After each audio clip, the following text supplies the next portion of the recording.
Salam jumpa lagi kepada rekan-rekan perjuangan aktivis buruh. Hari ini kita kembali mengadakan podcast Media KSBC dan tamu pembicara kita hari ini adalah Bang Haris Manalu, sarjana hukum. Ya. Kalau junior-juniornya memandang Bang Haris ini menilai memang gelarnya masih sarjana hukum, tapi pemikirannya sudah doktor mungkin di bidang ketenagakerjaan. Dan bisa dikatakan dia sekarang ini senior dan pendekar hukumnya, ya, panglima hukumnya itu di KSBC, itu persoalan isu keburuhan. Dan terkait masalah yang sekarang masih menjadi polemik adalah masalah tentang undang-undang cipta kerja yang masih terus dipersoalkan dan masih ditolak oleh serikat buruh, khususnya kalau tidak salah Bang ya, klaster tenaga kerjaan ya Bang ya, kalau KSBC ya. Sebenarnya kalau kita perlu menegaskan, KSBC kepada pemerintah tidak pernah menolak undang-undang cipta kerja secara keseluruhan, tapi klasternya itu juga ada beberapa pasalnya aja yang hanya kita tolak. Ini untuk meluruskan supaya pemerintah tidak memandang kita ini anti KSBC tidak memandang anti pemerintah yang selama ini sering ada komunikasi gitu. Nah, mudah-mudahan melalui podcast ini publik atau juga kawan-kawan serikat buruh dan masyarakat umum mengetahui bahwa posisi KSBC adalah serikat buruh yang dinamis, moderat, mengkritik pemerintah kalau itu ada kebijakan dalam hal tenaga kerja yang tidak berpihak pada buruh. Tapi kalau selama kebijakannya berpihak pada buruh, no problem. Gitu. Artinya KSBC adalah gerakan yang moderat, kritis, dan membangun untuk negara ini. Nah, tema kita ini memang Bang, Abang adalah kalau kami pantau dari pekerja pers sejak dari tahun 2000 itu adalah yang dipercaya KSBC untuk pemegang komando untuk melakukan sikap perlawanan undang-undang cipta kerja ini. Pasca tahun 2020 setelah undang-undang itu disahkan, Abang diminta menjadi kepala tim kuasanya Bang ya, dan saya memantau terus. Dan setelah melakukan judicial review di MK, memang waktu itu kalau tidak salah keputusannya juga mungkin bagi kita apa ya, mengecewakan atau gimana Bang? Mengecewakan. Kalau saya tuh mantau sebenarnya, kalau saya memang bukan orang hukum, tapi kalau dalam persidangan juga sebenarnya kita menang dong karena banyak pemerintah sendiri tanda petik tidak banyak yang dipaksakan ya. Kita punya argumentasi yang kuat. Nah, kita juga mendatangkan ahli juga, dan sebenarnya kalau menurut saya juga hakim MK itu menilai sebenarnya ya, kalau feeling saya secara pribadi sebenarnya membenarkan, tapi kita nggak tahu juga ya Bang ya. Nah, setelah itu kita juga lahir juga dari MK ini ada beberapa PP Bang ya. Itu juga termasuk PP 36 tentang pengupahan dan beberapa PP lagi, itu juga kita tolak. Dan baru-baru ini tahun kemarin tahun 2002 itu kan dikeluarkan Perpu Bang ya. Kalau tidak salah Bang, Perpu yang Perpu 2022. Nah, itu juga dia KSBC melakukan judicial review. Nah, sampai saat ini masih tetap rutin melakukan sidang di MK sambil menunggu putusan itu. Nah, untuk permulaan ini Bang, tanggapan Abang dampak undang-undang cipta kerja ini Bang, khususnya ini memang terhadap buruh, memang Abang berkali-kali mengatakan itu telah mendegradasi nilai-nilai hak buruh, masalah upah dan juga masa depan kerjanya. Itu yang Abang pertegas ya. Nah, tapi saya pengen minta tegas Abang terhadap serikat buruh itu Bang, apa sih Bang dampak paling berdampak? Karena kita yang mengadvokasi buruh ini Bang. Oke Bang, sebagai pengantar pertanyaan pertama itu, Abang kan pernah menegaskan bahwa undang-undang cipta kerja ini setelah disahkan itu oleh pemerintah, itu dampaknya sangat mendegradasi pada nilai-nilai buruh, khusus masalah upah dan masa depan jaminan sosialnya. Nah, tapi Abang belum pernah menegaskan, kalau saya tangkap atau saya cerna juga, ada tidak Bang dampak yang paling sangat berdampak terhadap serikat buruh itu? Ya banyak ya. Tadi Andre bilang bahwa saya sudah sering menyatakan bahwa dampak undang-undang Omnibus Law ini terhadap buruh paling vital juga itu pendegradasian ataupun pengurangan hak-hak normatif, hak konstitusional mereka. Namun ternyata bukan hanya hak-hak normatif pekerja buruh yang didegradasi, termasuk juga hak-hak daripada serikat pekerja, serikat buruh. Bahkan kajian kita menyatakan banyak beberapa pasal atau norma yang diatur dalam Undang-Undang Cipta Kerja ini bertentangan dengan Konvensi ILO 98 tentang kebebasan berserikat. Saya bisa katakan misalnya begini.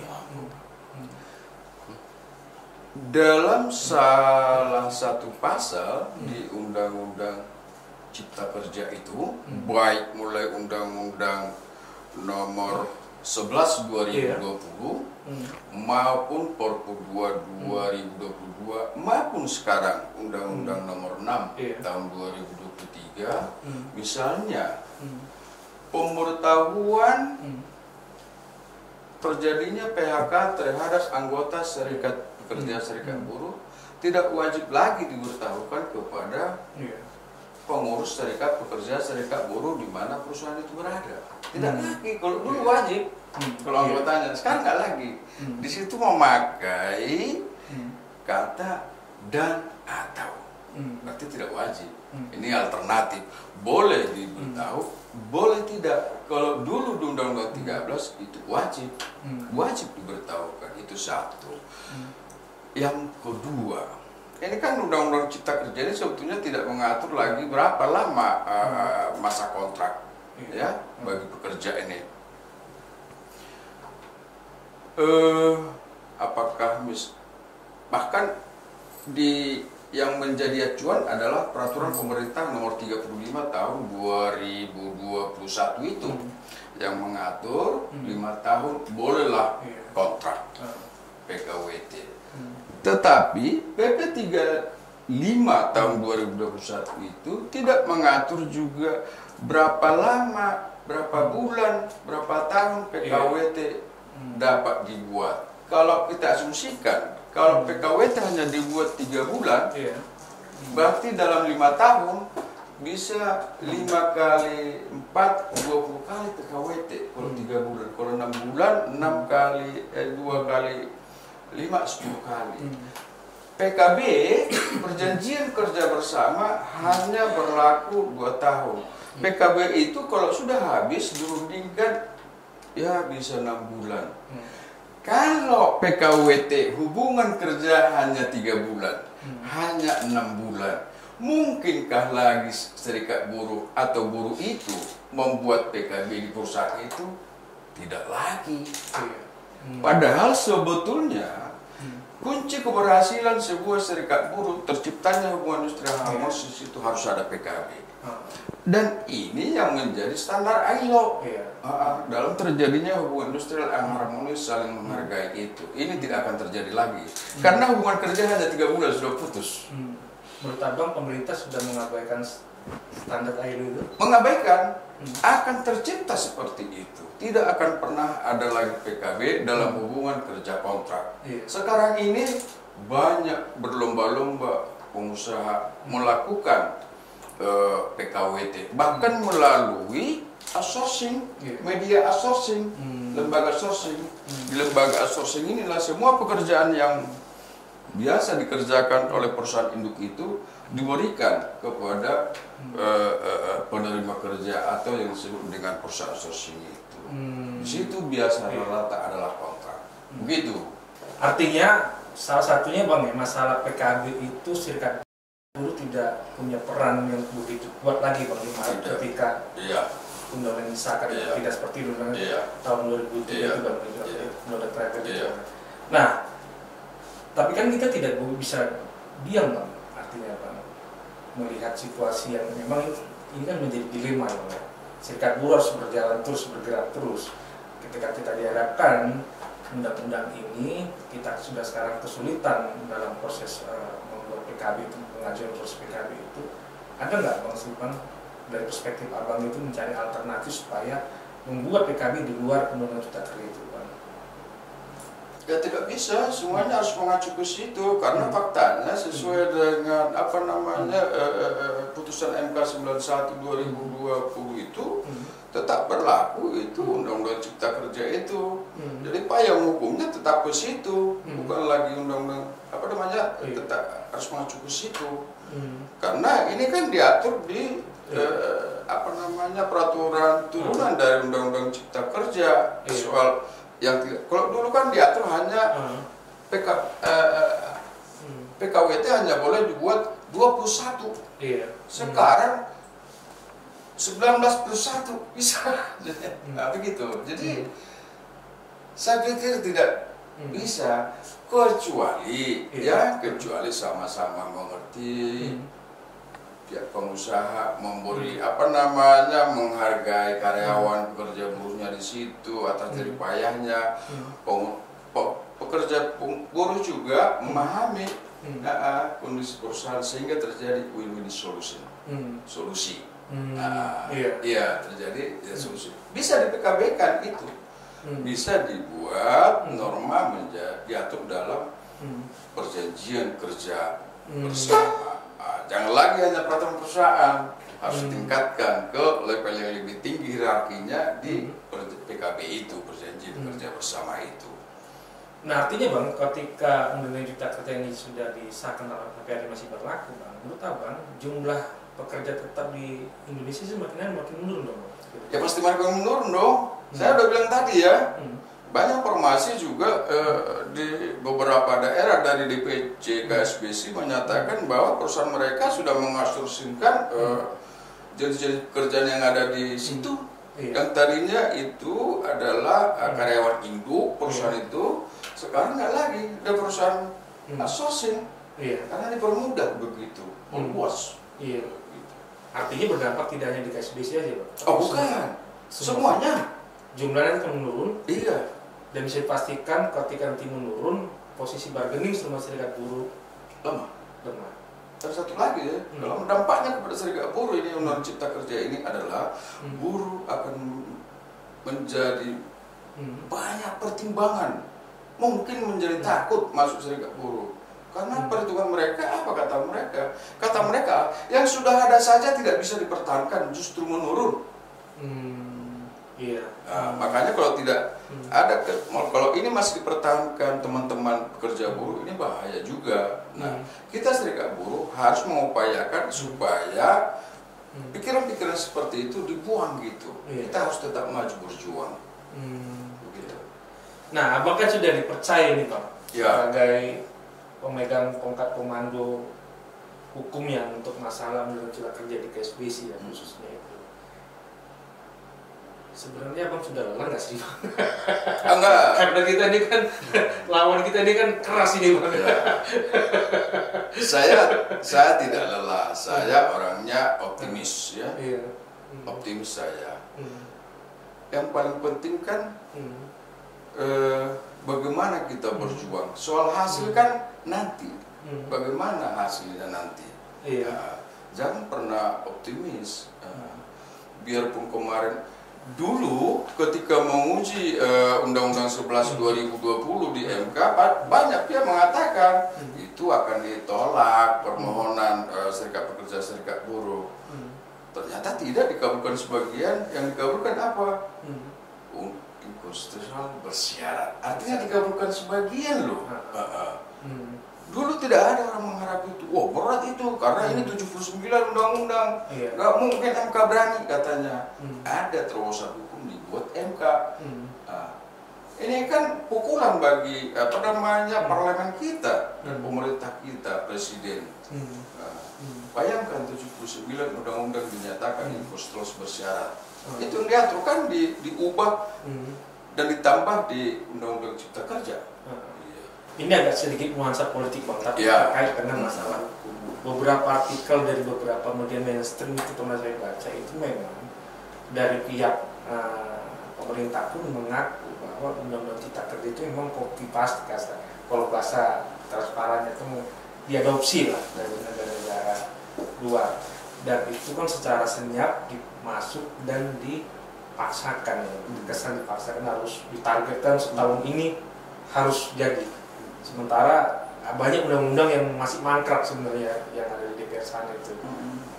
Nah, menurut abang nih bang, undang-undang cipta kerja ini kan memang kalau kita lihat mayoritas buruh itu kan sebenarnya menolak ya, serikat buruh dan buruh itu menolak bang, karena ini tidak sesuai dengan tidak kontekstual dengan sistem tenaga kerja kita hari ini. Nah, sebenarnya menurut abang undang-undang cipta kerja memang lebih memihak atau memang diberikan karpet merah untuk kepada golongan pengusaha atau memang di merata juga bang atau gimana? Oh iya dong, itu hanya nyata. khusus. Itu nyata loh. Saya mau katakan seperti ini. Ini undang-undang cipta kerja didesain untuk menghadirkan investor, investasi ke Indonesia. Lalu pertanyaan saya adalah, mengapa harus buruh yang membayari biaya mengundang investor ke Indonesia? Dari mana biaya yang diambil dari buruh? Pesangon. Bayangkan pesangon yang tadinya dapat misalnya dari 100%, ini sekarang hanya dapat 65% loh, 35% amblas berlaku suruh ke depan. Artinya pekerja buruh yang bekerja 30 tahun yang lalu itu dihitung juga. Dihitung berdasarkan PP 35 ini. Artinya apa? Yang tadinya seorang pekerja buruh yang pensiun hari ini dapat misalnya 4 motor, sekarang hanya 3 motor. Hanya 3 motor dapat. Yang 1 motor ini dipakai pemerintah untuk mengundang investor. Ada kesan monopoli berarti bang? Ya? Berarti buruh dimonopoli bang? Bukan dimonopoli, dipaksa untuk membayar itu. Kenapa pemerintah tidak mencari alternatif? Itu loh. Padahal kan keluhan kita bukan undang regulasi ketenagakerjaan yang membuat tidak datang investor, tetapi adalah korupsi. Kan itu. Korupsi dan birokrasi yang berbelit-belit. Itu berarti nilai sila kelima itu nilai kemanusiaan. Nah itu iya. Yang adil dan beradab itu masih jauh dari harapan bang. Iya, bayangkan tadinya 4 motor loh. Ini sekarang misalnya 4 motor ya. Bahkan kemarin ya Rizal Ramli bilang kalau setingkat manajemen di perusahaan swasta yang tadi gaji 120 juta sebulan itu, ini bisa hilang dia 1,2 miliar loh. Uang pesangon. Uang pensiunnya itu. Iya, berarti keadilan sosial bagi seluruh rakyat Indonesia yang sila kelima itu masih jauh diharapkan. Iya. Mengapa misalnya bukan gaji DPR yang dikurangi untuk mendatangkan atau gaji ASN pegawai negeri itu aja gitu. Ini dikurangi nggak gaji PNS dan DPR? Enggak, justru naik. Kenapa gaji buruh pekerja dikurangi? Iya itu. Dan ini masih jarang diketahui oleh buruh di kelas bawah. Bahwa kita selama ini sudah tanda petik sudah ditipu. Sudah ditipu, dipaksa untuk mau. Ini perampasan hak milik loh. Ini bertentangan dengan Undang-Undang Dasar 45. Bahwa hak milik tidak boleh dirampas oleh siapapun dalam keadaan apapun.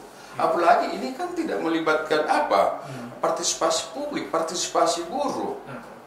Salah satu alasan engkau menyatakan ini konstitusional kan melanggar undang-undang dasar karena tidak melibatkan partisipasi publik. Buruh, serikat pekerja, serikat buruh. Kan sebenarnya bang ya, salah satunya KSBC juga pernah ya dan beberapa perwakilan serikat buruh bertemu dengan Presiden Jokowi. Dan poin-poinnya pun salah satu abang juga yang menyampaikan dari perwakilan KSBC ini loh, yang harus disampaikan kepada Presiden Jokowi di waktu di istana. Menurut abang nih Presiden Jokowi sebenarnya peduli nggak sih bang? Atau dia tersandera bang dengan tanda petik oligarki para pebisnis itu bang? Yang saya tangkap ya sebetulnya Jokowi peduli ya. Tetapi ini perancang penanggung jawab Omnibus Law ini membohongi Presiden. Kenapa? Analisis ke situ bang. Kenapa? Paling fatal ketika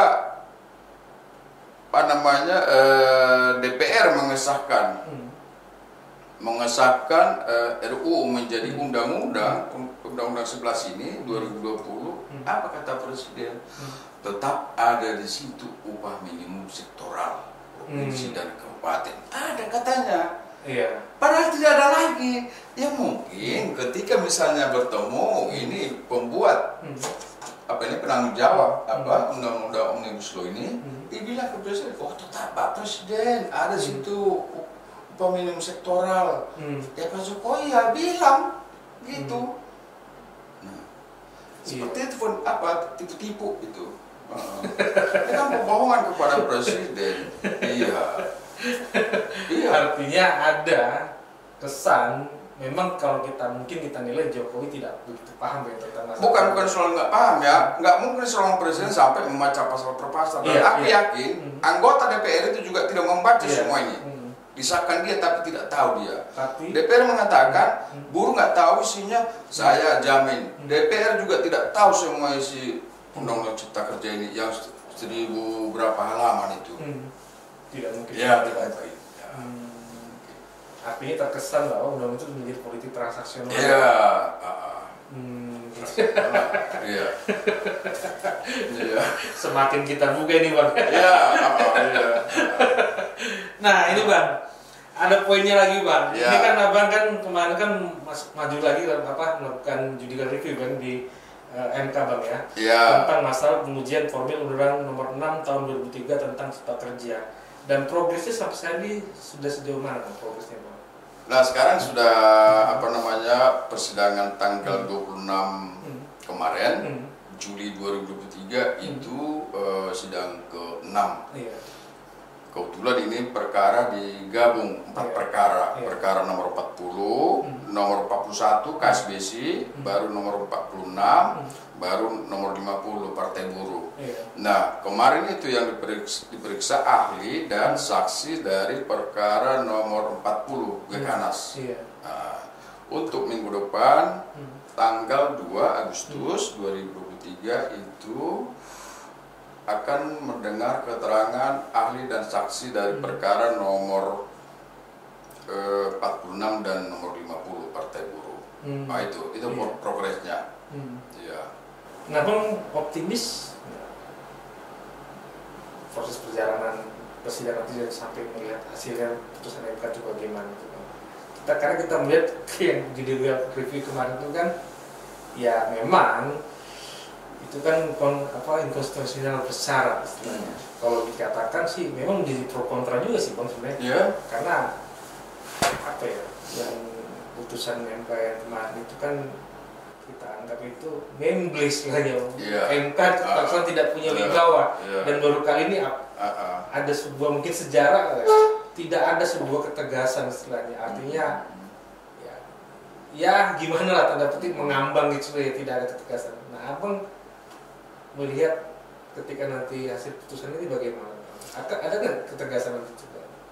Kalau saya melihat ya dari beberapa pertanyaan dari hakim ya, dari hakim 9 hakim ya, dan hakim yang memeriksa perkara ini semua untuk 4 perkara, ya sepertinya harapan ada sih, harapan untuk paling tidak dinyatakan tetap inkonstitusional bersyarat, itu harapan.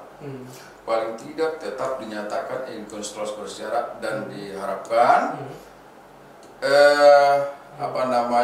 diharapkan tetap memerintahkan kepada pembuat undang-undang Presiden DPR untuk memperbaikinya, sehingga tidak berhenti sampai sekarang.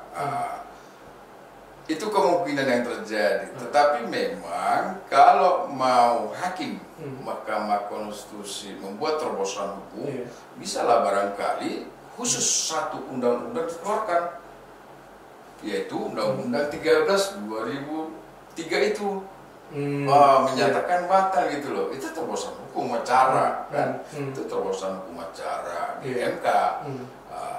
Kalau memang karena memang ya kalau 79 undang-undang dibatalkan begitu saja, sementara ini sekarang sudah banyak ya menjadi dasar hukum. Dong Cikar ini mungkin agak takut juga mungkin Mahkamah Konstitusi. Tapi harapan kita adalah menyatakan konstruksi berat atau paling tidak dari kepentingan buruh dan serikat pekerja seluruh keluarkan klaster ketenagakerjaan. Gitu. Nah, artinya Bang, sejauh ini Abang minta penegasan dari Abang, MK itu masih independen nggak sih Bang dalam khusus masalah undang cipta kerja ini Bang? Ya gimana ya, ya tetap sulit kita melakukan penilaian independen apa tidak. Kalau saya melihat masih independen ya, karena kemarin misalnya 5/4 kan, ya 5/4, 5 menyatakan ini konstruksi bersyarat, 5 berbeda pendapat kan. Ya kita lihat nanti lagi seperti apa. Karena soal independen itu, aduh itu tafsir ya, karena banyak yang bilang juga ya tidak independen lagi karena ini itu. Tapi saya kira hakim kalau sudah menjadi hakim dia harus melepaskan bajunya asalnya dari mana dia, apakah dari DPR, Mahkamah Agung ataupun dari Presiden. Artinya Abang masih tetap ada harapan lah ya? Ada. MK ini adalah hakim wakilnya Tuhan. Iya. Dan urusan masalah keadilan negara ini Bang ya. Iya. Dan saya kira mereka ini kan profesor semua ini. Dokter-dokter semua harus punya integritas dong terhadap ilmu yang dimilikinya. Itu apa dia bercokol di situ kalau dalam tekanan tidak sesuai dengan hati nurani. Ya narasumber aja dia besok kalau nggak hakim lagi. Iya. Oh iya, narasumber pengacara tetap dia apa di universitasnya. Iya. Oh iya. Itu harus. Nah, menurut Abang,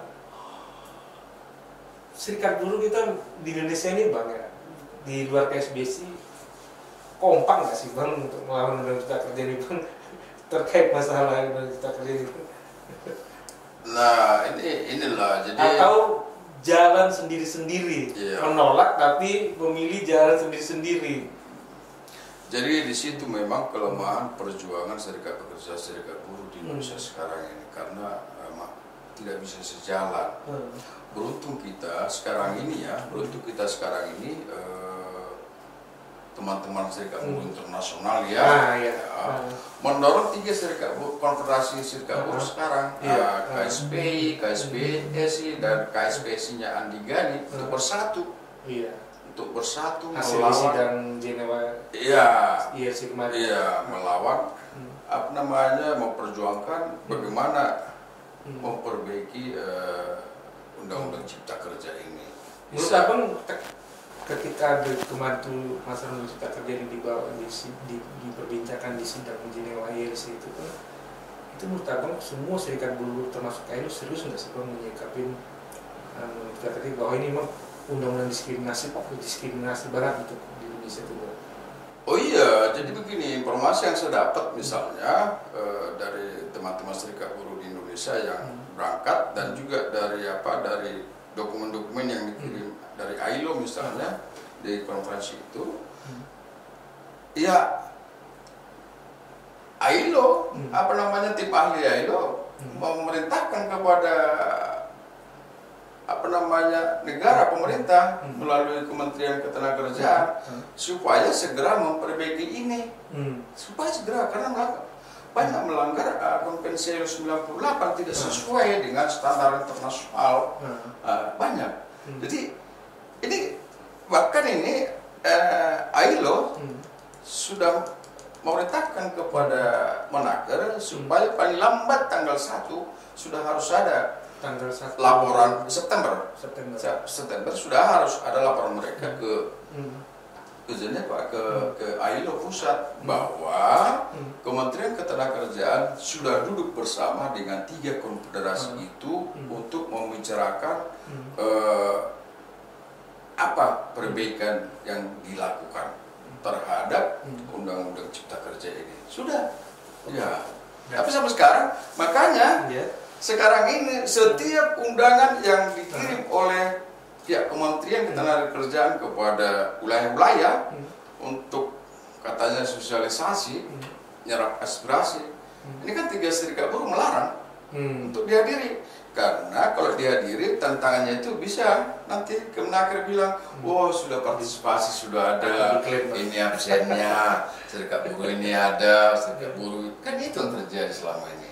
Jadi ini sekarang sebelum ada laporan mereka dulu bersama 3 pimpinan serikat buruh yang besar ini, itu jangan dihadiri dulu.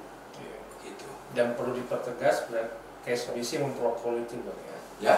Dan yang mempelopori supaya masalah kita ini dibahas di Oh enggak, bersama, 3 serikat, ya bersama 2 serikat itu ya, sebagai KSP dan apa, enggak dibeda-bedakan itu KSP dan apa. Nah, kalau misalnya Bang, SPC. pemerintah melalui Kemenaker tidak menjalankan rekomendasi dari sidang keputusan dari sidang ELU itu apa sih Bang sanksinya Bang?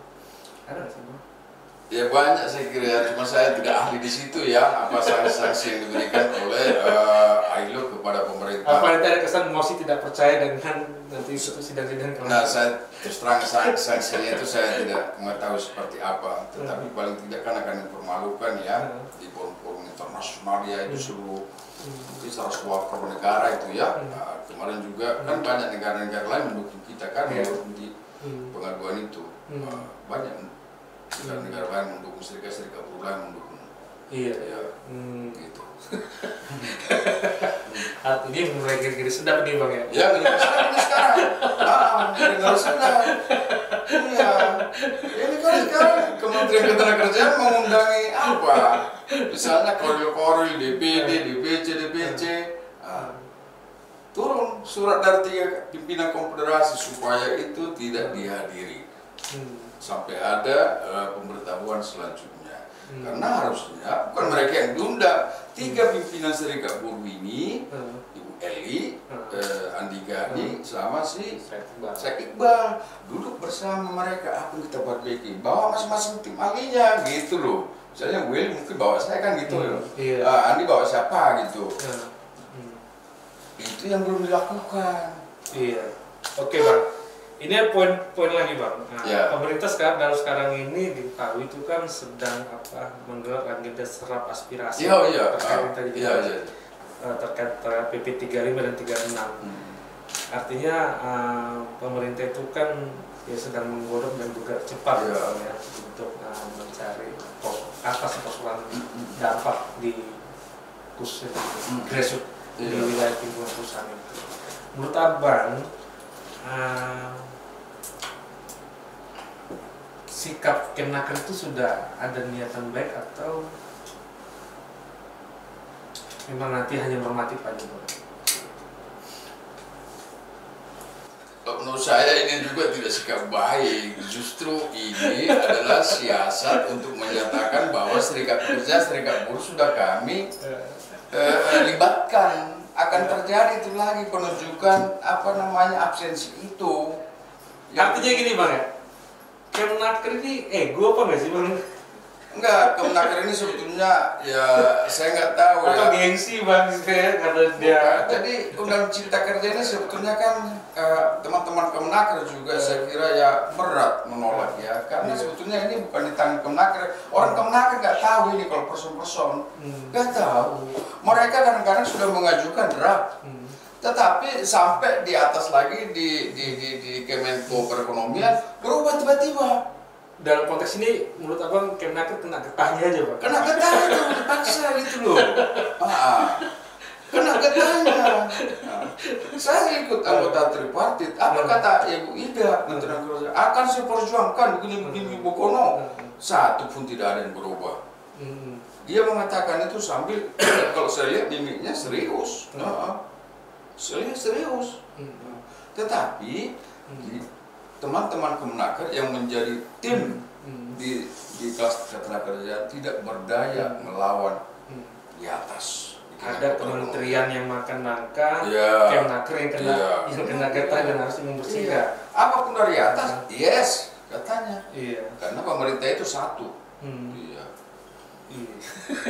Karena pemerintah satu. Kalau mereka bilang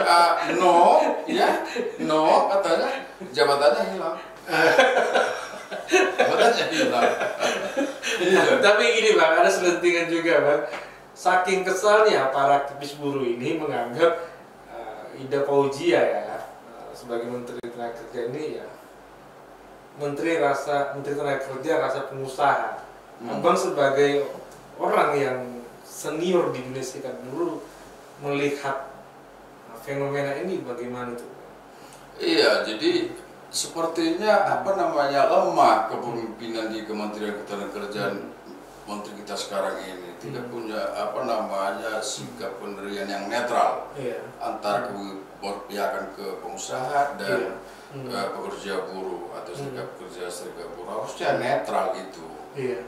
Jangan misalnya apa yang diminta pengusaha dimauin semua.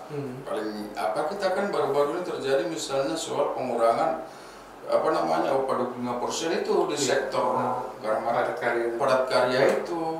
Loh, upah naik hanya sekian persen dikit, dia kurangi 25% makin minus dong. Dengan alasan resesi global. Ya, tidak logis gitu. Itu nggak tahu kebijakan politiknya seperti apa ini siapa gitu. Jadi kurang kuat lah. Dan abang yakin sebenarnya nggak sih resesi global itu hanya sebagai tameng atau topeng ya? Karena sampai hari ini masih banyak kasus-kasus penutupan pabrik dengan alasan resesi global, tapi mereka pindah ke khusus di Jawa Tengah ya, sekarang di kawasan industri itu. Nah, ini sebenarnya resesi global memang ada tapi di Indonesia dibuat-buat atau enggak sih Pak? Nah, saya tidak ahli di ekonomi ya, tapi yang saya lihat ya baik-baik saja ya. Kalau kita baca data yang dikeluarkan oleh pemerintah dari Bank Indonesia, dari pada pusat statistik misalnya, baik-baik saja. Dan beberapa kali misalnya Presiden berpidato menyatakan baik-baik saja. Kenapa ketika mau membuat perpu dinyatakan ada alasan kepentingan yang memaksa? Lagi karena ada perang di Rusia dan Ukraina, apa kaitannya? Nggak ada sama sekarang, diam aja itu. Dan negara lain nggak ada yang bikin undang-undang omnibus law. Kenapa hanya kita? Ini Bang, poin-poin terakhir nih Bang. Undang-undang Cipta Kerja itu kalau kita lihat ya sampai hari ini masih trending topik, masih seperti apapun ya masih isu-isu itu masih sering ya. Kalau kita sebulan itu pasti berita-berita itu tetap ada, masih trending topik tentang penolakan Cipta Kerja yang dilakukan oleh buruh itu Bang. Tapi ya kembali lagi tadi Bang, kita juga harus melakukan evaluasi bahwa kekuatan di internal serikat buruh belum menyatu begitu solid. Nah, ini kan menjadi sebuah pesimis juga kalau kita melihat situasi. Kita nggak perlu nutupin lah. Kita harus ya akui kondisi serikat buruh sangat banyak subur, sangat banyak serikat buruh, tapi jumlah anggotanya kuantitasnya semakin menurun. Nah, kita dihadapkan lagi dengan persoalan regulasi-regulasi khususnya masalah Undang-Undang Cipta Kerja semakin melemahkan posisi tawar serikat buruh dan melemahkan atau mendegradasi hak normatif buruh itu. Apakah Bang menilai nanti atau ada optimis serikat buruh ini sadar Bang, kembali ke titik awalnya lagi bahwa kita ini sebenarnya harus bersatu Bang. Gitu. Karena musuh kita ini kan memang masalah soal regulasi yang memang sering merugikan buruh itu Bang. Iya. Saya juga menyadari itu karena selama ini yang saya lihat jalan sendiri-sendiri begitu, saling curiga semuanya, saling curiga. Tetapi ya dengan mulai dari konferensi konferensi yang Juni kemarin ini, mulai ada titik terang bahwa 3 konfederasi besar ini minimal ini akan bersatu berjuang bersama teman-teman serikat buruh internasional. Melalui serikat afiliasi masing-masing internasional yang akan dikawal di persidangan setiap event-event di ILO. Nah, harapan saya yakin ada optimisnya sih. Iya. Nah, harapan Abang secara pribadi apa Bang? Ya harapan saya itu Mahkamah Konstitusi membuat terobosan hukum acara di Mahkamah Konstitusi. Ya, ini apalagi ini Mahkamah Konstitusi sudah ini mau ulang tahun ya. Iya. Bulan Agustus ini ya, ulang tahun ke-20 sudah 20 tahun. Ini kan terus terang ini, kalau saya melihat, saya sudah 3 kali ya mengikuti terus menerus ini. Banyak hukum acara Mahkamah Konstitusi yang harus dibuat secara tertulis. Ya, tertulis. Jangan hanya berdasarkan kebiasaan-kebiasaan. Tertulis misalnya dalam bentuk peraturan. Sehingga kita tahu gitu. Karena misalnya seperti ini, jangan diharuskan misalnya menguji formil untuk seluruh dalam konteks Omnibus Law ya, dalam konteks metode pembuatan dengan Omnibus Law 79 itu hak yang bisa. Bahkan satu undang-undang, satu pasal juga harus bisa dinyatakan proses pembentukannya tidak memenuhi syarat. Contohnya pasal 13, pasal 14, pasal 37 di Undang 13 yang diubah dia tidak ada ini di naskah akademik dan di rancangan undang-undang. Kita bahas dulu dia tripartit, nggak ada ini. Kok tiba-tiba jadi undang-undangnya ada muncul gitu. Ini kan selundupan, pasal selundupan. Ini yang harusnya misalnya kalaupun tiga pasal cuma karena tidak sesuai dengan proses pembentukannya, ya udah cukup ini dinyatakan ya bertentangan dengan Undang-Undang Dasar 45 dan tidak mempunyai kekuatan pengikat. Harusnya bisa, jangan harus seluruhnya. Jadi harus bisa kembali seperti pengujian materi. Itu yang saya harapkan. Juga misalnya kalau harapan saya adalah penggabungan pemeriksaan perkara soal saksi misalnya. Ini juga perlu pengaturan supaya adil. Itu maksud. Artinya penutupnya Bang, kalau saya nilai dari kegelisahan Abang, bukan kekuasaan politik yang memimpin hukum, tapi hukum yang memimpin kekuasaan politik. Harusnya. Iya. Itu keren banget Bang. Itu harusnya. Tapi ini masih apa nih katanya? Iya. Sekarang ini masih kekuasaan politik yang masih memimpin hukum. Iya, masih. Iya. Baik, terima kasih kepada Bang Aris yang telah meluangkan waktunya untuk memberikan edukasi kepada kawan-kawan atau guru dan adik-adiknya di Serikat Guru tentang persoalan polemik Undang-Undang Cipta Kerja. Dan saya ucapkan terima kasih. Hidup buruh. Hidup. Salam apa? Salam buruh.